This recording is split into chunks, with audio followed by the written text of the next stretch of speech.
Well, welcome once again. This is the Doctor of Digital with the Doctor of Digital podcast. The purpose of the show is to transform your business and life with education and inspiration. I introduce busy business leaders to trends in business, technology, and marketing to highlight people you should know.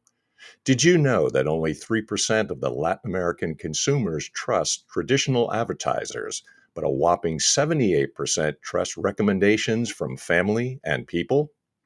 This presents a unique opportunity for brands entering the Latin American e commerce market, building strong organizational and community driven strategies to build consumer trust and loyalty. Understanding cultural nuances is crucial. From humor and visuals to preferred payment methods, tailoring marketing approaches to each Latin American country is essential to success. Do you want to understand the growing Latin American e commerce market? During this episode, we'll do a deep dive into the changes and hot topics in e commerce and Latin America to understand the market and how to navigate the unique dynamics of the field. By the end of this episode, you will be better equipped to know what to do, and I encourage you to contact my special guest, who is an e commerce and Latin American expert. Please welcome my guest, Ramiro Velasco. Ramiro, thanks for being on the show. Welcome today. Thank you so much for having me. And I'm sure you get this a lot, but you have the smoothest voice I've ever heard in my life. So pleasure to be here. Well, I'll slip you that $20 later for all the compliments. So thank you so much. I appreciate you saying so. People are always curious about your background. So I'm wondering if you have some sort of story. How did you get into this field in the first place? Tell us a little bit about that. Do you believe in luck? I Like, do just sometimes. it was pure happenstance. So I happened to live all over the world. I was lucky enough, my father's job took me. Lived in 10 countries. At one of those points, I decided I wanted to be an engineer. So I went to the UK to study engineering. Terrible decision. I love the UK. I don't like engineering. Came out as a mechanical engineer, very happy with myself, being like, oh, I'm a clever guy. And lived in Indonesia for a year. And then I want to go back to Mexico. Well, obviously, my family was like, what are you doing? No opportunities. Oh my God, like the Yeah. danger. I was like, listen, I want to be in my country. I like it. I've been abroad for most of my life. I want to be in there. So I come back. And let me tell you, engineering jobs do not pay well in Mexico. Okay. So, so I come back and I'm like looking for a job, and I'm like, oh, this is bad. And luckily, I speak English, natively. So I went, all right, what jobs require English? Because that's going to be better paid. And by pure luck, I landed at an Amazon agency. Right? I went to the interview, and it was like a good vibe. I talked to my then employer, and I was like, all right, if this is the general work Mhm. ambiance, the work environment, I can work here. I don't care what we do. I'm gonna have a good time here. So came in and learned e-commerce, and then went, wait, I'm really good at this. Like, it was pure luck of like landing in a spot that really fit with me. And of course, you'll say like there was micro decisions along the way or whatever, but ultimately I came here and like to Mexico, and I found a market that was developing in the US, because this was 6 7 years ago. Um, when it then came to, all right, let's look at e-commerce in Mexico, because it started by I want to sell things, yeah, and I'm Mhm. here and it's going to be easier. I went, wait, it's kind of hard. It's kind of hard for other sellers to sell in Mexico, and that's where I found a market niche. And I think this lines up perfectly with my philosophy, which is if you want to start a business, get really good at something, and you'll find market opportunities. Mm. I think any of us in any industry are going, people are doing this wrong. If we're doing and then it's just a matter of, can I do it right and bring value to other people? So I believe, get to that point. My father always told me, like, you want to open a restaurant? Cool. Go work at a restaurant.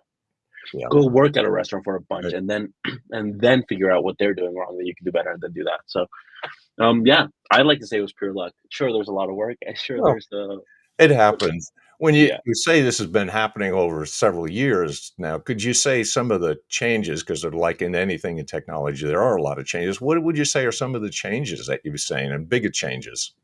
So in Mexico, specifically to Mexico, or just e-commerce in general? Well, what you do, and I think maybe in Okay, Mexico, because I think people are so interested in the market. Certainly, it's growing.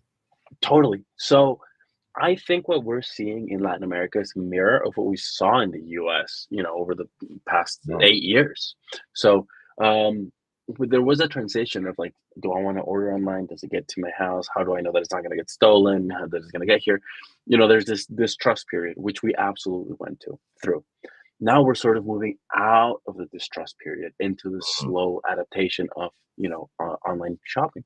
So I love that you mentioned in your intro payment methods. Payment methods were hugely a huge barrier to Mexican e-commerce No. because we're a cash-based economy, right? Wow. So a lot of consumers are getting paid in cash. Uh, and it's like, all right, how do I get this cash? I can't put it into my computer to get it to Amazon. So Mercado Libre, Amazon's competition and the leading marketplace here in Mexico, went, don't worry, we got you. Made deals with Oxxo, made local like 7-Eleven type shops, so that Mhm. you can pay at the corner shop. And they started coming out with payment solutions. So we have 670 million people in Latin America, and Mexico's 123 million people digitizing their shopping habits.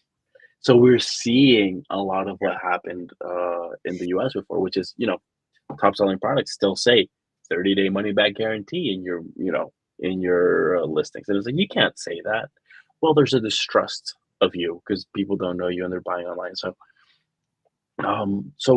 in general, just marketing, and I love this other thing that you said, which is Mexico and Latin American countries really do listen to recommendations of their peers No. for Yeah. buying things. So being good, like having a good product right now is really important because then they go, oh, that's really neat. Oh, I got it on, online on whatever. Cool, I'll go buy it. And influencer marketing is massive because again, we do go a lot by social proof. And I think culturally it's just like we're distrustful. So it's someone else tells me it's good. I'll write it, then I'll try it out.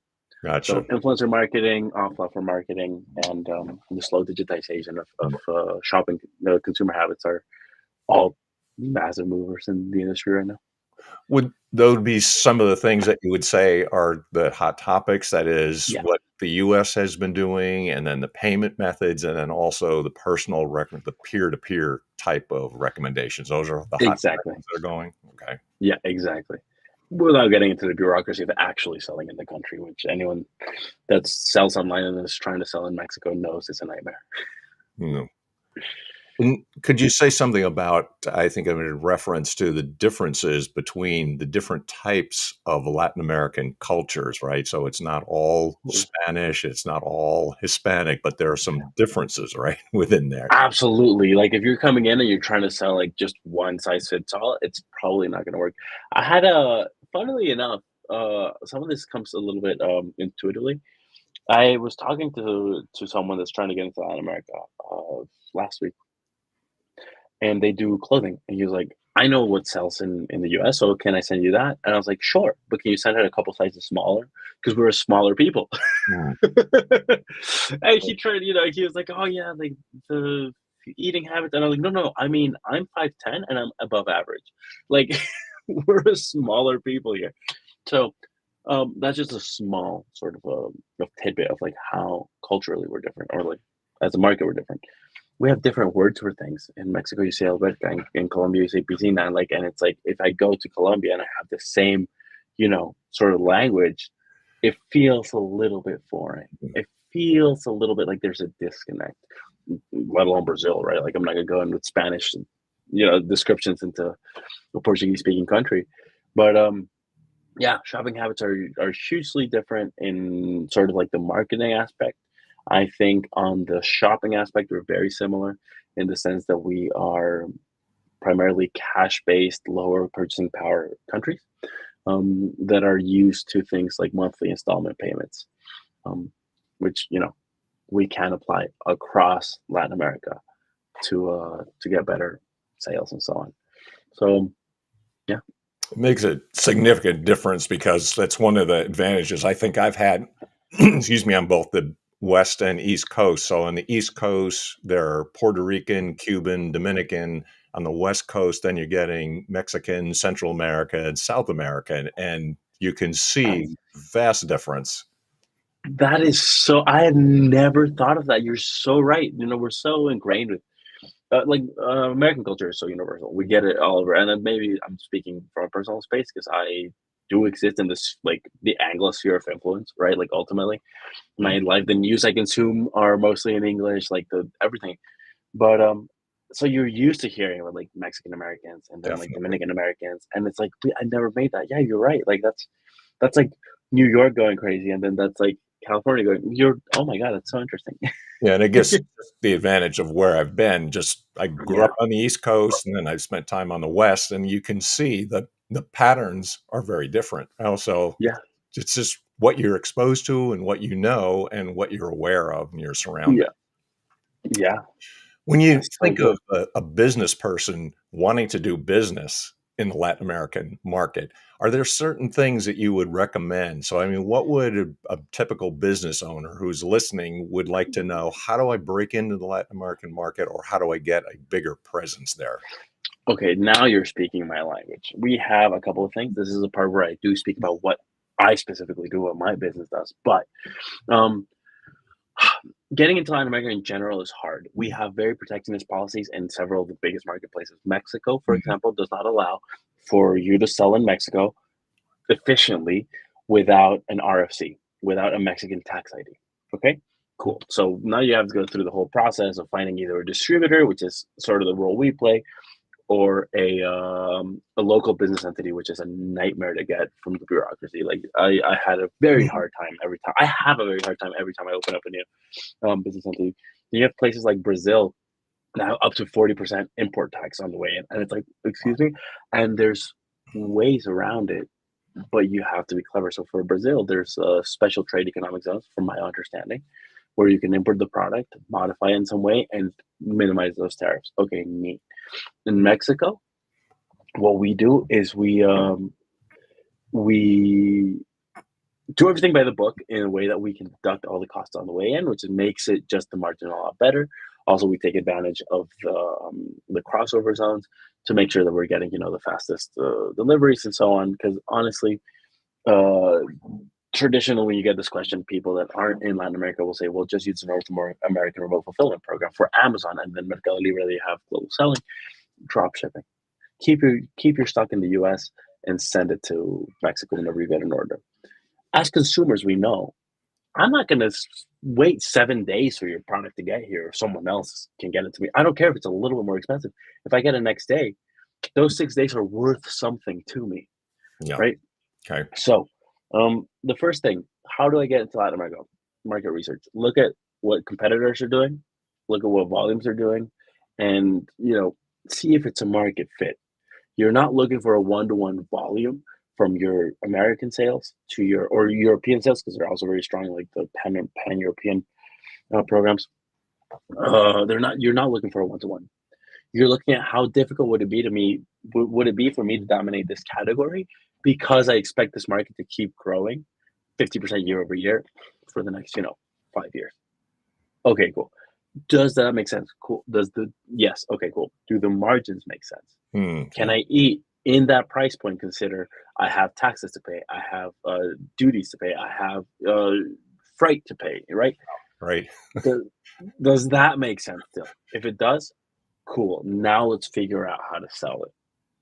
Okay, but like the very first step has to be sort of what's the scope? What can I expect to get? And how difficult would it be to get there? Um, and yeah, then ideally you come talk to us because it's easier. Yeah. That's always the question, and, with a lot of people, I think you wouldn't necessarily have all the inside and the contacts, so then I often hear from people, it's like, "Well, I've tried this person, I've tried that person, and it hasn't worked out," and so they've had some bad experiences. What would you say are some of the differentiating factors if a person was working with you or they would be consulting with you for your expertise? Okay.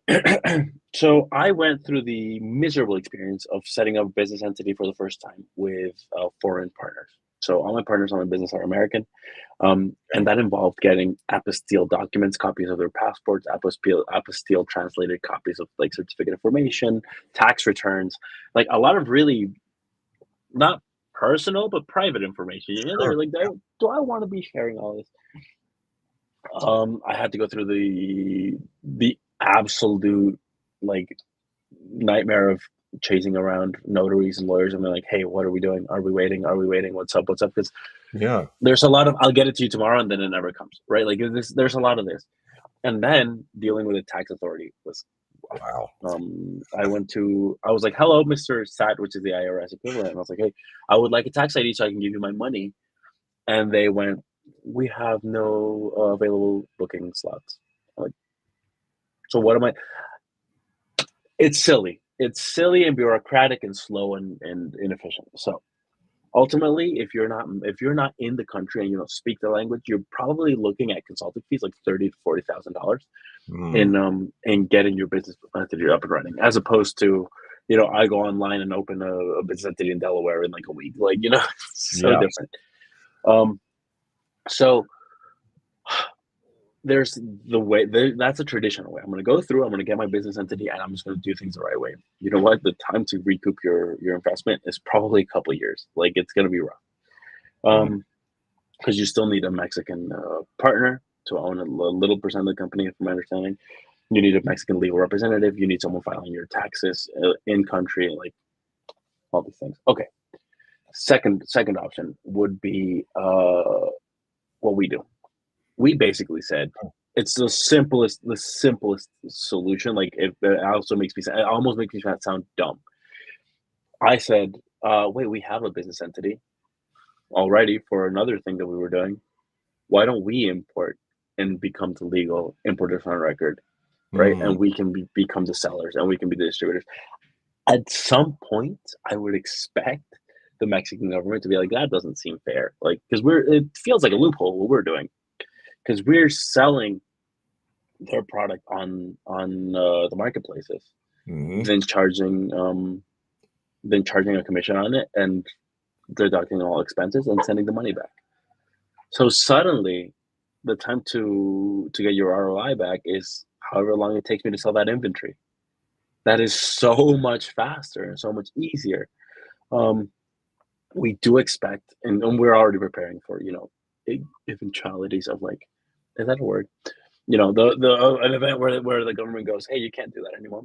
Cool. We have other ways around it. We'll just start buying inventory in that case or whatever as act as traditional distributors.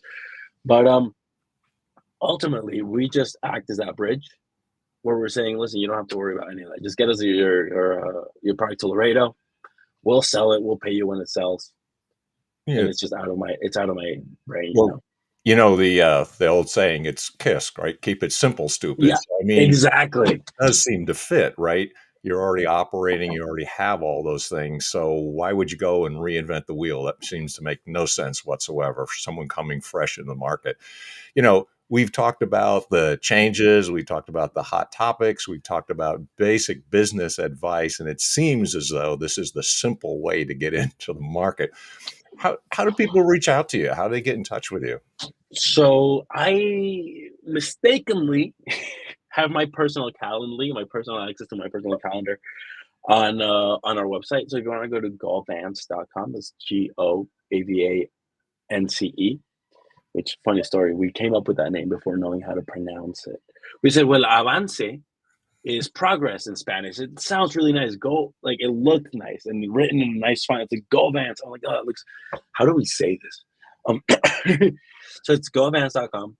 There's a contact form where you can just book a call on my calendar.